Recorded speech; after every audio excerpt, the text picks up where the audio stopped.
सुबह की आजान के साथ ही अलका जाग उठती थी और उसकी रोजाना की दिनचर्या भी शुरू हो जाती थी। लेकिन आज आजान की आवाज़ के बाद भी वह बिस्तर से उठी नहीं। नींद तो खुल गई थी, परंतु बिस्तर से उठने की हिम्मत नहीं हुई। थोड़ी देर लेटे लेटे सीलिंग को निहारती रही।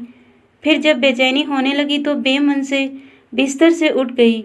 स्टोव पर चाय का पानी रखने के बाद बोझिल कदमों से अखबार लेने के लिए मेन गेट की तरफ चल दी। फर्श पर पड़ा अखबार उठाते ही वह चौंक गई। पास ही एक सफ़ेद रंग का बंद लिफाफा पड़ा था। लिफाफे पर लिखा था, सिर्फ अलका दीदी को मिले। आगे पीछे ना कोई नाम, ना कोई पता। डाकघर की सील भी नहीं थी। इतना तो तय था कि कोई व्यक्ति खुद यहाँ लिफाफा डालकर गया है, लेकिन कौन और क्यों? इसी उधेड़-बुन में जिज्ञासा हुई और तुरंत लिफाफा खोलकर देखा तो एक चिट्ठी रखी मिली। चिट्ठी हाथ में लेकर कुछ पल सोचती रही कि पढ़ूं या फेंक दूं। न जाने किसने लिखी है और इस तरह रहस्यमयी तरीके से चिट्ठी भेजने का मतलब क्या। बिना पढ़े फेंक दी तो हजारों सवाल जहन में कोलाहल मचाते रहेंगे। एक झटके में उसने चिट्ठी खोलकर पढ़ना शुरू कर दी। प्यारी दीदी, नमस्कार। मैं ही वो बदनसीब चोर हूँ जिसने 3 दिन पहले आपके घर में सेंधमारी कर लाखों रुपए की नकदी और सोने चांदी के आभूषणों पर हाथ साफ किया है। अलका को काटो तो खून नहीं। पहली लाइन पढ़ते ही अलका का चेहरा गुस्से से तमतमा गया। पिछले 3 दिनों के दौरान हुआ घटनाक्रम तेजी से आंखों के सामने घूमने लगा। मैं जानता हूँ, मेरा यह इकबाल जुर्म आपके गुस्से को 7वें आसमान पर ले जाएगा। और थोड़ी हैरानी भी होगी कि एक चोर आपको चिट्ठी लिखने की हिम्मत कर रहा है। आपका गुस्सा होना बेहद लाजमी भी है। आपके जीवन भर की जमा पूंजी चुराकर मैंने आपके और आपके परिवार के हर सदस्य के सपनों का हरण किया है। कल यानी घटना के अगले दिन आपके घर में हुई चोरी की खबर अखबार में पढ़ी तो बड़ी शर्मिंदगी महसूस हुई। अफसोस भी बहुत हुआ। मेरी इस करतूत से आपकी शादी निरस्त हो गई, जो अगले महीने होना तय थी। ऐसा लगा मानो जिस बहन की शादी का सपना मैं बरसों से देख रहा था, आज उसी बहन का नया संसार बसने से पहले खुद अपने ही हाथों से उजाड़ दिया। जी हाँ, अलका दीदी। मेरी एक बड़ी बहन है, दिशा। परिवार में हम 3 लोग हैं, माँ, दिशा और मैं। अपना दुखड़ा सुनाने से पहले मैं कुछ कह देना चाहता हूँ। दरअसल मैं वैसा चोर नहीं हूँ जैसा आपने सोचा है। अपने ऐशो आराम या मेहनत से बचने के लिए मैंने ऐसा शर्मनाक और गैर कानूनी कृत्य नहीं किया है। हाँ दीदी, मैं स्नातक हूँ और फिलहाल बेरोजगार हूँ। पिता का देहांत मेरे बचपन में ही हो गया था। माँ ने सिलाई कढ़ाई और घरों में काम कर हम दोनों भाई बहन का लालन पालन किया और माँ के बलिदान व जुनून की बदौलत ही हम दोनों स्नातक तक पढ़ाई कर सके। फिलहाल किसी छोटी मोटी नौकरी की तलाश में हैं, लेकिन काफ़ी चप्पलें घिसने के बाद भी नौकरी से महरूम हैं। बड़ी बहन की उम्र शादी के लायक हो चुकी है। उसकी आंखों में शादी को लेकर सजने वाले सपने मुझे साफ नज़र आते हैं, लेकिन घर की आर्थिक स्थिति के चलते वह खामोशी धारण किए हुए है। मैंने और माँ ने बहुत प्रयास किए कि किसी तरह यहाँ वहाँ से पैसा उधार लेकर दिशा की शादी कर दें, लेकिन हर जगह दहेज और शादी कार्यक्रम के अच्छे इंतजाम की डिमांड हमें मजबूर करती रही। और फिर हम जैसों की मदद भी करता कौन है। बेटी की शादी न होने से माँ भी दुखी रहने लगी है। माँ का दुख और बहन की घुटन मुझसे बर्दाश्त नहीं हुई। इसी जदोजहद और पसोपेश के चलते मैंने चोरी जैसे घृणित अपराध को अंजाम देने का दुस्साहस कर डाला। करीब 10 दिन अलग अलग घरों की रैकी करने के बाद आपके सोने घर में चोरी करने का मौका मिला और आपके घर से लाखों का सामान चुरा लाया। मैं खुश था कि अब धूमधाम से दिशा का विवाह कर सकूंगा।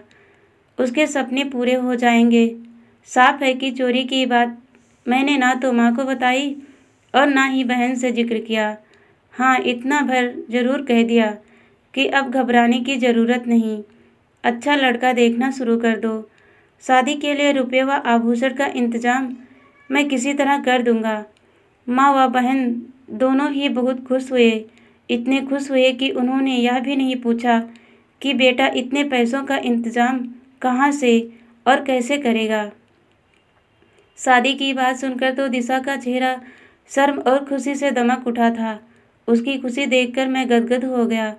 पहली बार एहसास हुआ कि अपनी जिम्मेदारी और कर्तव्य का निर्वहन करना कितना सुखद और मन को आनंदित करने वाला होता है। बहन की शादी कर हम दोनों माँ बेटे मानो चारों धाम की तीर्थ कर लेंगे। लेकिन क्या एक बहन की जिंदगी उजाड़ कर दूसरी बहन की खुशियाँ खरीदी जा सकती हैं? आपकी आंखों से बहते आंसुओं से मेरी बहन के जीवन में कभी खुशियों की बारिश नहीं हो सकती दीदी। मनुष्य को इतना भी निर्दयी नहीं होना चाहिए कि वो अपनी खुशियों के लिए दूसरों का घर संसार उजाड़ दे। दिशा के भाग्य में यदि शादी की खुशियाँ लिखी होंगी तो वह हर हाल में उसे मिलकर रहेंगी। बड़े बूढ़े कहते भी हैं कि भगवान ने सबकी जोड़ियाँ बनाकर ही नीचे भेजा है। मैंने सोच लिया था कि आपके सारे रुपए और एक एक आभूषण आपको लौटा दूंगा। कल दिन भर चिंतन मनन करने के बाद मैंने सामान लौटाने का यह तरीका अपनाया है ताकि आपसे क्षमा याचना भी कर सकूं। हो सके तो मुझे माफ़ कर देना दीदी। मैंने आपका सारा सामान एक थैले में रखकर आपके घर के मेन गेट से टिका कर रख दिया है। जब तक आप सामान नहीं उठाएंगी मेरी नज़र उस पर जमी रहेगी ताकि कोई और सामान न चुरा ले। एक साथ कई तरह के भाव अलका के चेहरे पर आकर धमा चौकड़ी करने लगे। चिट्ठी हाथ में दबाए वह बहुत तेजी से दरवाजे की ओर दौड़ी। एक झटके से दरवाज़ा खोला, थैला वहाँ रखा था। जल्दी से थैला उठाकर वो अंदर ले आई। एकदम से बिस्तर पर पलट दिया। नोटों की सभी गड्डियाँ और एक एक जेवर सही सलामत। उसकी आंखों से आंसू और होठों पर मुस्कुराहट थिरक उठी। अलका ने सारे पैसे और जेवर अपने दोनों हाथों में समेटकर चेहरे से लगा लिए। फिर अचानक उसे चिट्ठी का ख्याल आया और एक बार फिर अचानक वह दरवाजे की ओर दौड़ी। दरवाज़ा खोलकर उसने चारों तरफ नजरें फिराकर देखा। सूनी सड़क पर कोई भी नहीं दिखा। चिट्ठी अभी पूर्ण नहीं हुई थी। आगे लिखा था, एक गुजारिश है दीदी, इंसानियत व कानून दोनों ही नज़रों से मैंने ऐसे अपराध को अंजाम दिया है और उसकी सज़ा भी कानून में तय है। एक न एक दिन कानून के लंबे हाथ मुझ तक पहुँच ही जाएंगे। मेरे जेल जाने के बाद माँ और दिशा की ज़िंदगी बर्बाद हो जाने का पूरा अंदेशा है।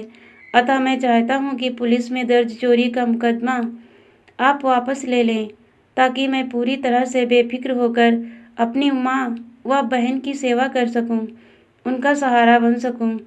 नमस्कार। अलका ने फौरन अपनी माँ व अन्य परिजनों को जगाकर सारा किस्सा सुनाया। उनके सामने जेवर व रुपये रख दिए। माँ का तो खुशी के मारे रो रो कर बुरा हाल हो गया। सभी ने भगवान का लाख लाख शुक्र अदा किया और ईमानदार चोर की इंसानियत पर अलका ने चोरी का सामान वापस मिलने की जानकारी पुलिस को देकर अपनी FIR भी वापस कर ली। दोस्तों, कहानी अच्छी लगी तो लाइक, शेयर और सब्सक्राइब जरूर कीजिएगा। धन्यवाद दोस्तों।